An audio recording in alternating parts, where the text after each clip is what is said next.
안녕하십니까. 호주 윤수영 변호사의 생생법률 만화입니다.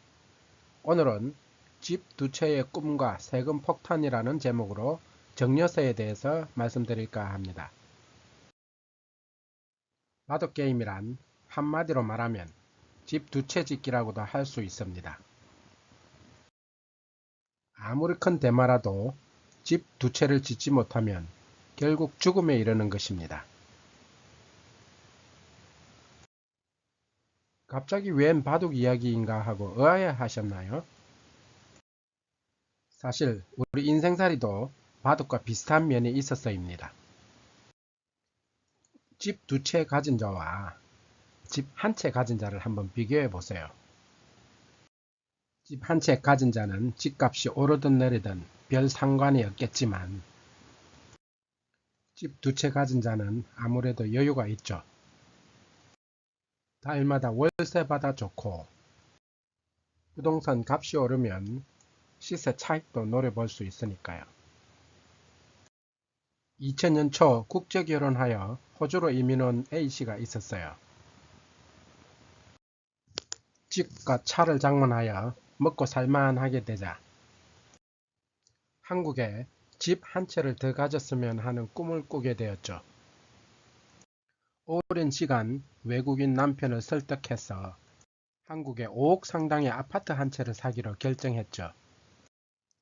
뉴스에 종종 외환관리법 문제가 나오고 소문도 들었던 터라 날은 머리를 써서 한국에 보낼 돈을 역송금업자에게 부탁하여 한국의 친지 3명의 계좌로 이렇게 분산송금하였습니다.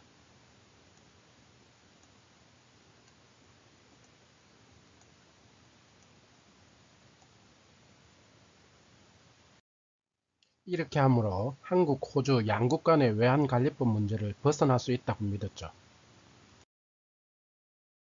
여기서 잠깐 호주, 한국의 외환관련법을 살펴보면 호주는 Financial Transaction Reports Act라고 부르는 회계거래보고법에 따라 10,000불 이상의 거래 시 회계거래 분석소에 보고하도록 되어 있는데 반하여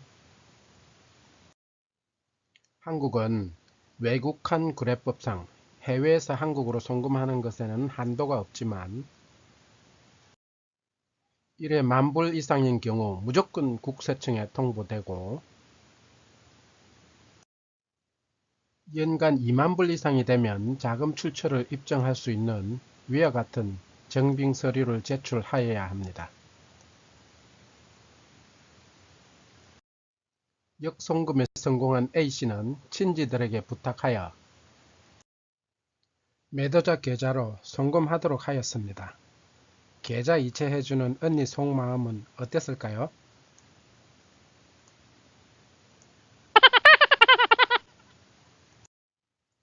어쨌든 아파트는 A씨 이름으로 등기가 완료되었고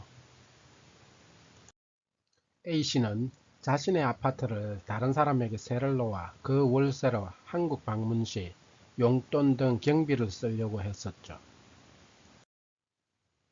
한마디로 A씨에게는 마르지 않는 셈을 가지게 된 셈이었죠.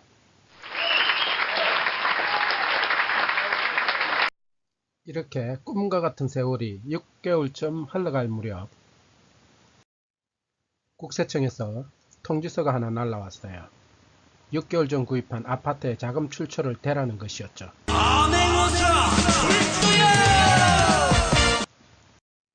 A씨는 당연히 호주에 있는 남편이 준 돈이라고 했죠. 근데 A씨의 꿈은 그때부터 깨어지기 시작한 겁니다.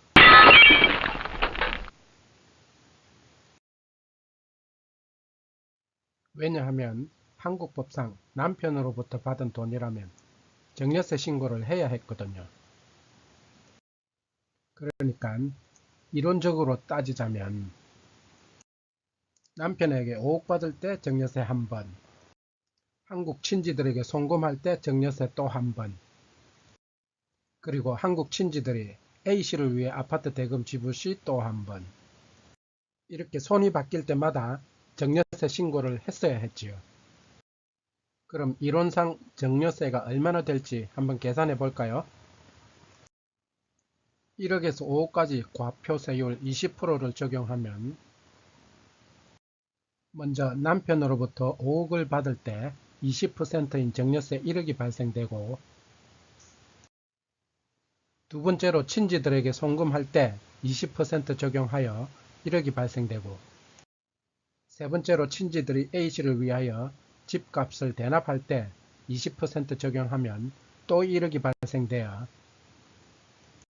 이론상으론 총 3억의 증여세가 발생할 수 있겠지만, 다행히 증여세법상 부부간 공제액이 6억으로 정해져 있어 부부간 증여일 경우 6억까지는 증여세를 물지 않는다고 되어 있지만, 문제는 A씨의 경우 호주에 살고 있기 때문에 한국 법상 비거주자에 해당되어 배우자 공제를 받을 수 없다는 것입니다.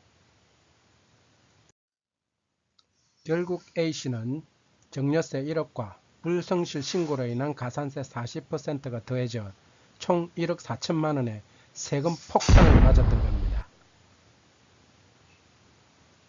참고로 호주는 증여세나 상속세를 폐지한 지 오래되었습니다. 그래서 호주법만 생각하고 한국에 덥석 부동산을 산 사람들 중 가진 게 고통이 된 사람들이 간혹 있지요.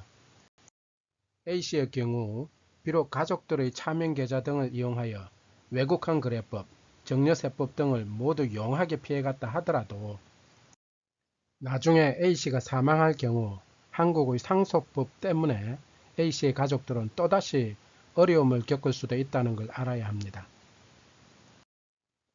한국의 상속 증여세는 OECD 국가 중 일본 다음으로 높은 나라입니다.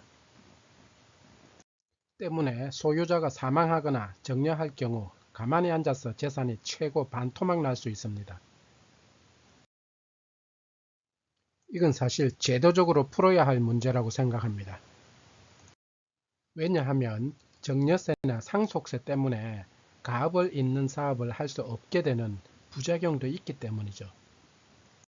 우리 같은 서민들이야 자녀에게 물려줄 재산이 없어 그러한 세금 걱정 없이 살 수 있지만, 역시 사람은 가진 것만큼 근심이 늘어나는 것이 맞는가 봅니다. 이번 강의가 도움이 되셨나요? 그렇다면 꼭 구독 버튼과 좋아요를 눌러주세요. 그럼 다음에 뵙겠습니다. 안녕히 계세요.